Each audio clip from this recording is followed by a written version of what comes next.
Gold has always been a beacon of wealth and ambition. But in Burkina Faso, it's much more than a symbol. It's a cornerstone of the nation's economy and a lifeline for millions.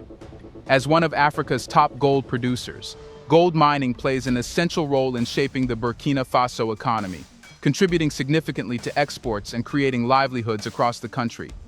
Yet, despite this abundance, the nation has long struggled with the paradox of resource wealth, where vast mineral riches fail to translate into broad-based prosperity. A significant part of this struggle stems from how Burkina Faso's gold is managed and exported.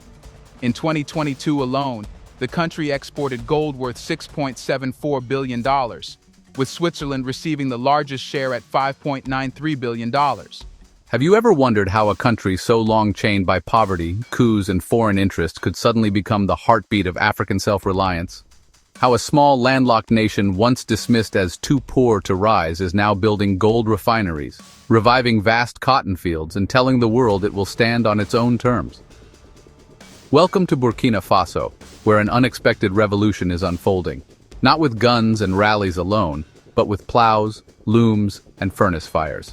For decades, Burkina Faso's story was a cruel paradox, a land shimmering with gold underground, yet millions above living in darkness.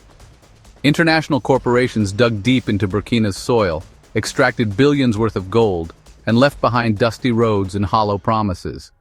At its peak, the country became Africa's fourth largest gold producer, yet nearly half its citizens survived on less than $2 a day. Ask the old women in the village markets and they'll tell you the same story. Foreign trucks come, the earth is scarred, the gold is gone, and nothing changes. Hospitals still lack basic equipment, schools stand roofless, youth drift across borders chasing dreams they can't find at home. But something radical has changed. In Ouagadougou, the heart of Burkina, towering smokestacks now rise against the horizon. Inside are massive gold refining vats, entirely owned and operated by Burkina Faso. This is no longer just a mining nation exporting raw gold dust and bars. It's a refining nation adding value, keeping wealth within its borders. President Captain Ibrahim Traoré, a soldier who rose from dusty battlegrounds to the presidency, has become a symbol of this defiance. Unlike his predecessors who smiled for foreign cameras while signing away mineral rights, Traoré has forced renegotiations of mining contracts, demanding majority local ownership and domestic processing. It's a gamble that shocked investors but electrified ordinary Burkinabe. A young technician named Musa, standing near the refinery floor, summed it up best. Before, we watched our gold leave and come back as expensive jewelry. Now, we turn it into bullion right here. It means jobs for us. It means our children will eat. This internal economic awakening hasn't come without cost. When Burkina Faso, alongside Mali and Niger, took a hard stance against old French and Western influences, ECOWAS, Africa's regional bloc, threatened sanctions, isolation, and political rebuke. Many regional leaders, pressured by Paris and Brussels, accused Burkina of destabilizing West Africa's fragile democracy club. But in the crowded streets of Ouahigouya and the cotton villages around Koudougou, farmers and traders barely cared about speeches from Abuja or Abidjan. They cared about fertilizer prices dropping because of new state subsidies, about tractors arriving on time, and about finally selling their harvests without middlemen. The people of Burkina Faso, battered by terrorism and droughts for years, seem to understand something the world is only waking up to. Political sovereignty without economic sovereignty is just theater. And so, they've chosen to bet on themselves. Travel to the west of Burkina Faso and you'll find another silent miracle. Vast fields of white stretch to the horizon. Cotton, once the country's agricultural pride before decades of global price manipulation and climate neglect nearly killed it. Under Traoré's policies, state-backed cooperatives have poured money into rehabilitating cotton farms. New ginning plants have popped up, old irrigation systems repaired, and seed programs rolled out to protect against erratic rains. For the first time in decades, thousands of rural families say they're planting cotton not out of desperation, but with the hope of fair profit. An elder farmer, his face cracked by sun and years, clutched a handful of the fluffy white crop and said to a visiting journalist, "This used to be called white gold for us, now it's coming back. Maybe my grandchildren won't need to migrate." This isn't just a story of gold and cotton. It's a story of a nation refusing to stay small, refusing to be a mere footnote in global economics. Burkina Faso is rewriting what power looks like in Africa. It's power that comes from holding the key to your own vaults, spinning your own cloth, feeding your own people. But it's also a dangerous journey. Foreign investors are wary. Regional neighbors tied by old alliances whisper warnings. Yet within Burkina, quiet pride grows. More locals are choosing to stay, to build, to believe. For them, the days of being pitied by the world might finally end. What do you think? Could Burkina Faso become a model for others in Africa? Drop your thoughts in the comments, subscribe to our channel, like, and share this video so more people can join the conversation. It will dive deeper into how Burkina is using local industries to resist global economic traps, explore their emerging secret trade deals with non-traditional partners, and reveal what the West truly fears about this revolution from within. On April 9, 2025, President Ibrahim Traoré, at the helm of the Council of Ministers meeting, dropped an idea for this massive $8.7 million push, which is approximately 5 billion CFA francs, to supercharge Burkina Faso's cotton sector, termed as the nation's white gold. This project, however small it may seem, is magnificent. It's a full-on revival to get fields blooming. It's as if Ghana and Burkina Faso are all in on agricultural revolutions. Traoré is aiming for a whopping 550,000 tons of cotton seeds in the 2025 to 2026 campaign, and this investment is the fuel that will make it happen. The country is betting big on just cotton to lift the economy, with an $8.7 million investment. Shows you that this is serious great, and I'm hyped to see it unfold. So why are they entrusting all this on cotton? It's simple. Cotton is Burkina Faso's economic heartbeat, often called white gold in the country for its massive export value. It's a cash crop that fuels everything from textiles to global trade, and Traoré is tapping into its power to drive growth. With this $8.7 million expansion, he's empowering farmers to plant more, harvest better, and get profit in the global market, which aids in the making of several items, from clothing to what have you. Imagine the bills stacking high. The market will be buzzing, and Burkina Faso's name will be shining in the textile hubs worldwide. In a world where small nations are often expected to remain dependent, Burkina Faso is choosing a different script. A script written in the calloused hands of workers, etched into the red soil of its farmlands, and refined in the roaring fires of its gold furnaces. But what's even more remarkable than the gold refinery or cotton revival is the silent web of partnerships emerging under the radar. While the West debates sanctions and policy memos, Burkina is building alliances that could shake the very foundation of international power dynamics in West Africa. In early 2024, while cameras focused on ECOWAS summits and EU press briefings, something entirely different was happening behind closed doors in Ouagadougou. Delegations from countries as far as Turkey, Iran, Brazil, India, and even some Eastern European nations began to quietly enter and exit the capital. These weren't ceremonial visits. They were the first steps in rewriting Burkina Faso's trade map. It's no longer just about rejecting France or resisting ECOWAS pressure. It's about building a parallel future with partners who don't demand political loyalty as the cost of economic support. China and Russia have already entered the conversation, with reports surfacing about proposed infrastructural projects and security pacts. But unlike previous foreign agreements cloaked in predatory lending, Traoré's administration insists on one key condition: Burkina Faso must retain control of its resources, labor, and pricing models. According to a leaked draft agreement, Burkina Faso and Turkey are exploring a textiles-for-tech partnership. Cotton processed in Burkina traded directly for Turkish machinery and medical equipment. Not through a French or US intermediary, not under the IMF's gaze. This is economic diplomacy on Burkina's terms. Still, perhaps the most revolutionary change isn't in foreign relations, but in the local factories, workspaces, and startups sprouting fresh shoots after the rain. Take the small industrial hub built outside Bobo Dioulasso. What was once an abandoned lot is now a bustling zone of productivity. There are local tile-making operations using Burkina's own clay, soap factories using shea butter from northern cooperatives, and textile units producing garments from Burkinabe cotton for domestic and regional sale. One factory caught attention, Yurigold Fabrics, run entirely by women. The founder, Awa Sanu, once worked as a cleaner in Abidjan. Now she manages a team of 40 women, weaving and dyeing traditional Faso Dan Fani cloth for export. Orders are pouring in from Ghana, South Africa, and even African diasporas in the US. We were always told to sell the raw stuff and let others make the money. Now we keep the value here, and with it, the power. But Burkina's rise isn't just industrial, it's deeply agricultural, and it's strategic. Following years of food insecurity and over-reliance on rice and wheat imports, the Traoré government has launched an ambitious national food sovereignty initiative. It aims to cut imported staples by 50% in 5 years. To achieve that, they're rehabilitating degraded farmlands, investing in irrigation canals, and subsidizing local grain production: sorghum, millet, maize. Grain banks are being built in the Sahel region to support communities affected by terrorism and climate shocks. The idea is simple but revolutionary.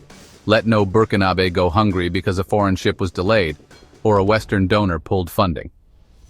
Burkina is growing its own food, not just for survival, but as a statement. In the words of Traoré at a public gathering in May, They can sanction us, but they will never starve us again. We will eat what we grow and grow what we need. of course, not everyone is cheering. Behind the scenes, resistance is mounting. International corporations that once operated with minimal oversight are facing audits, tax reviews, and new environmental regulations. Some have begun pulling out. Others are pushing back through legal loopholes and quiet diplomatic pressure. Anonymous sources within the Burkinabe Finance Ministry have reported cyber attacks, abrupt shutdowns of global payment platforms, and mysterious embargoes on essential supplies. Economic sabotage, some call it, soft warfare, a way to punish without bullets. But it's not breaking the will of the people. If anything, it's cementing a national narrative. We are being punished because we dared to rise without permission. A university student in Ouagadougou summarized it in a street interview. When you were poor and obedient, no one cared. Now that you're building your own destiny, everyone is watching, and some want you to fail. The big question being whispered in Western capitals is this: what if Burkina succeeds? Because if Burkina Faso can break free from the grip of aid dependency, if it can mine, refine, sow, and feed its people while securing its borders, then what stops Mali from following? What stops Niger, Chad, Guinea? The West's real fear isn't that Burkina will collapse, it's that it won't, that it will thrive, that it will become a model that proves Africans can chart their own course, reject neo-colonialism, and still prosper. And unlike flashy revolutions of the past, this one isn't asking for global headlines. It's happening in workshops, village councils, local banks, and dusty trade routes, inch by inch, harvest by harvest. We'll explore the education revolution, the youth's growing digital footprint, and how Burkina Faso is turning its internal struggles into fuel for reinvention. Drop your thoughts in the comments, like this video, and don't forget to subscribe and share to let more people witness this silent uprising. Burkina Faso's Bongo and Wagnin gold mines now belong to the government. Until Tuesday, the 27th of August 2024, the Bongo and Wagnin gold mines were owned by an African mining company. However, Ouagadougou has agreed a deal to nationalize the mines for around $80 million. Endeavour Mining, which agreed to sell Bongo and Wagnin to Lilium last year for more than $300 million, had accused the travel of missing payment. Meanwhile, Lilium argued that London-listed Endeavour had misrepresented and hidden financial information about the mines. However, as part of Tuesday's agreement, the companies are to abandon their legal cases against each other. The nationalization follows a growing pattern of African governments, especially those under military juntas, attempting to exert greater control over their natural resources. It's often said revolutions are fought with rifles. But Burkina Faso is proving some of the most transformative revolutions happen with books, keyboards, and the courage to dream differently. Because beyond gold refineries and cotton fields, beyond breakaway trade deals and strategic food banks, there is something even more profound taking root in Burkina Faso today: the rise of a new mindset, especially among its youth. And that might be the most potent fuel for this nation's climb from within: the classroom as a battlefield. In dusty towns like Kaya and Tenkodogo, new schools are opening. Not lavish complexes, but sturdy classrooms built with local bricks, powered by solar panels stocked with desks from nearby carpenters. Here, education is becoming a quiet battlefield for Burkina Faso's future. Traoré's government has diverted a chunk of military spending into rebuilding school infrastructure in rural areas long ignored by past regimes. Teachers are being offered incentives to work in remote villages once plagued by terrorism. It's not perfect. Threats from insurgents haven't vanished. But parents, many of whom never sat in a classroom themselves, are sending their children anyway. They see literacy as armor, knowledge as insurance against the manipulations that kept their generation impoverished. A young mother named Fati put it simply outside a village school. I grew up without letters. They told me my value was only in my hands to farm or fetch water. My daughter will learn more than that. The digital leap. Meanwhile, in Ouagadougou's small but buzzing tech hubs, a different revolution has begun. Young Burkinabe software developers, digital marketers, and content creators are launching startups, designing apps, and learning to monetize skills that barely existed here a decade ago. It's a digital leap meant to skip over decades of industrial backwardness. Local banks are beginning to fund e-commerce businesses. Mobile payment systems, once entirely foreign-owned, are seeing homegrown competitors emerge. Recently, a trio of young Burkinabe launched Faso Market, an online platform connecting local artisans with buyers across West Africa. Their first big break? Selling handcrafted leather sandals and traditional Faso Danfani shirts to a growing diaspora community in France and Canada. We're telling our own stories, said one of the co-founders, not waiting for someone else's documentary or NGO project, and we're making money from it. Transforming trauma into unity. There's another part of Burkina Faso's rise that doesn't make flashy headlines. How this country is metabolizing years of trauma into a fierce kind of unity. A decade ago, terrorism fractured the nation. Villages were emptied, lives shattered by attacks from insurgents linked to international networks. Tens of thousands fled their homes. It left deep scars. But today, many communities are returning, not because the threat is fully gone, but because they believe in reclaiming what was stolen. Local security committees, often coordinated with village elders, blend traditional conflict resolution with modern intelligence sharing. Meanwhile, small trauma healing programs, sometimes hosted under mango trees, bring together widows, orphans, and displaced families. They share stories, receive counseling, and piece together collective resilience. It's quiet work, slow, messy, but it's building something arguably more important than GDP charts: trust. The West's dilemma, and Africa's mirror from Brussels to Washington, policy analysts scratch their heads over Burkina Faso. Should they punish it with more financial restrictions for shaking off old systems? Should they ignore it, hoping this internal experiment fizzles? Or should they quietly recalibrate their entire approach to Africa? Because Burkina Faso's uprising is contagious in its ideas, if not yet its scale.